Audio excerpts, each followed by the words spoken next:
Joining me now, Senator Lindsey Graham, chairman of the Judiciary Committee. Senator Graham, always good to have you with us. Thank you for being here tonight. Can you shed some light on what Mitch McConnell said? Well, I'll let you talk to Mitch McConnell, but I'm increasingly optimistic this ends Friday. I think the question is, should we have additional testimony from witnesses that the House refused to call? Let's assume for a moment that John Bolton would say what the New York Times said he would say. The president told me to put a freeze on the aid because I want to look at the Bidens. I'm paraphrasing. The president had every reason to want to look at the Bidens. The House managers told us there's not a scintilla of evidence that the Bidens did anything wrong. This has been completely debunked, thoroughly investigated. That's a complete lie. The defense team destroyed the House's case. If after listening to Pam Bondi, you're okay with how Hunter Biden conducted himself in the Ukraine, and you're okay with Joe Biden not having a clue of what was going on, that's more about you than it is anything else. There's a mountain of evidence that the Bidens were involved in corruption. The president would have been wrong not to ask the Ukrainians to help, given what we know about Hunter Biden and Joe Biden.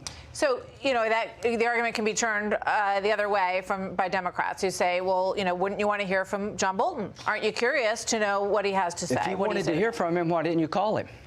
You had a chance to call him. You didn't even subpoena him. You know why? You know why they didn't call John Bolton or anybody else? They said it would create a court case that would keep us from impeaching the president before Christmas. They want to impeach the president before the election, not to remove him from office through impeachment, but try to hurt him politically. This is the weakest case you'll ever see in the history of the country in terms of impeachment. It was a partisan vote in the House. And what's happened, the president will be acquitted, and I think it will be this week. But you've unleashed the forces of partisan hell on future presidents if we legitimize this. So you think that the vote on Friday is going to be a vote to acquit the president? I think the vote on Friday is going to get us to a vote to acquit the president before the State of the Union is my hope. And let me tell my colleagues who are wanting witnesses, you're not going to get just John Bolton. I'm going to ask, if there's one witness here, so I'm going to ask for Hunter Biden. Now, I want to prove to the country that there was ample reason to believe that Hunter Biden was corrupt and what he did in the Ukraine was against America's interest. I want to call Joe Biden and say, why didn't you follow up when you were told about your son's conflict of interest? I want to call the chief of staff of John Kerry, who was told by a business partner of Hunter Biden, he's joining this board. I just want to let you know, did you ever call Joe Biden and tell him your son's about to do something terrible? The most corrupt company in the Ukraine, your son's getting $1 million a year. I want to call the whistleblower. I want to find out if Lieutenant Colonel Vendeman actually talked to the whistleblower after he was on the phone call. There's so many things I want to find out. I want to find out, did anybody on Schiff's staff work with the whistleblower? Were they friends of the whistleblower? So to my colleagues, if you think you're going to call one witness, you're crazy. It clearly opens up a whole can of worms. And I think, you know, is that part of the plan to sort of make it so difficult for both sides that everybody throws up their hands and says, Uncle, I'm done? You know, when Chuck Schumer says, I just want to be fair, God, I just want to get to the truth, that's such baloney. He's the same guy that wanted to be fair to Kavanaugh. All this is about is trying to accuse a handful of Republicans of being unfair. And what are you accusing them of? They're unfair if they don't call a witness the House chose not to call. Assume for a moment that John Bolton would say what's in the New York Times article. You can still acquit the president. Dershowitz says you can assume all the facts most favorable to the government, to the House managers, and it falls well short of impeachment. This is not going to change the dynamic.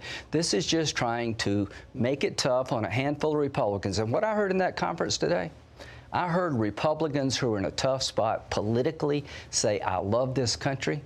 I'm not going to throw the country into chaos. I'm going to stand by the idea that I've been more than fair, and I'm not going to let the House create a sham process and expect me to fix it in the Senate, because we don't want to reward houses in the future to refuse to call witnesses, come to the Senate and ask us to do their work and deal with privileges outside of court. There's so much at stake here. Do you agree, based on your colleagues, that there are not 51 votes to block witnesses right now? Is that true? I keep telling you, I'm increasingly optimistic that we're going to get this case done, final verdict, before the State of the Union, which is next Tuesday, because we've been more than fair. And to John Bolton, I've known you for 20 years. I recommended you to the president. We have a very shared worldview.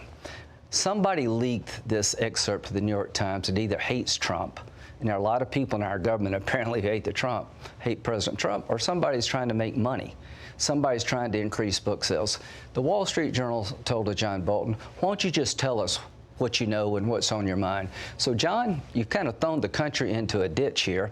Just come forward and say what's on your mind, hold a news conference, and we'll consider what you got to say if you think it's that important.